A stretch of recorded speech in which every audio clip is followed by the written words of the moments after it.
будут клиники, которые с узконаправленными видами работают. Каждый занимается своим делом. Такова суть работы в коллективе. И только так можно решить поставленную задачу. Айтишники из Казани, объединившись в команду, разрабатывают электронный паспорт для питомцев. Сервис позволит хранить информацию о животном не на бумаге, а в цифре. Объединить разные группы интересов. Вот это самое сложное. То есть у нас ведь есть ветклиники, есть люди, которые занимаются передержкой, есть сами владельцы, есть заводчики, и надо в едином сервисе объединить эти группы интересов. Там обычно очень удобно.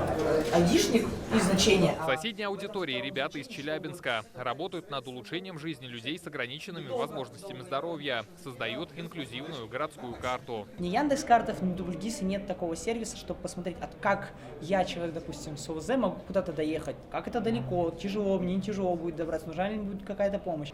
Допустим, представь ситуацию, он где-то находится, мы определили его по GPS, выбрал вторую точку, ему предлагаются оптимальные маршруты. Он смотрит, там, здесь есть пандус, но он плохой, здесь подольше ехать, но он хороший. Сервис для людей с ОВЗ, цифровой паспорт питомца, платформы по досуговым ресурсам города и подготовки инфраструктуры для крупных мероприятий, темы для юных ученых. Впереди у ребят 2 суток, чтобы подготовить полноценный проект. В городском хозяйстве надо сказать, что так концепция есть умный город, и в рамках этого умного города, если отдельно рассматривать, это такое многоплановое, разношерстное и в первую очередь затрагивающие интересы населения решения. И есть те решения, которые, наверное, надо доработать. И как раз вот в рамках хакатона вот эти небольшие проекты, они командами реализуются. Это один из серий хакатонов, который проходит под эгидой международного форума Kazan Digital Week. Он состоится в столице в сентябре. Такой марафон призван усилить развитие цифровых технологий в бизнесе и госсекторе Татарстана,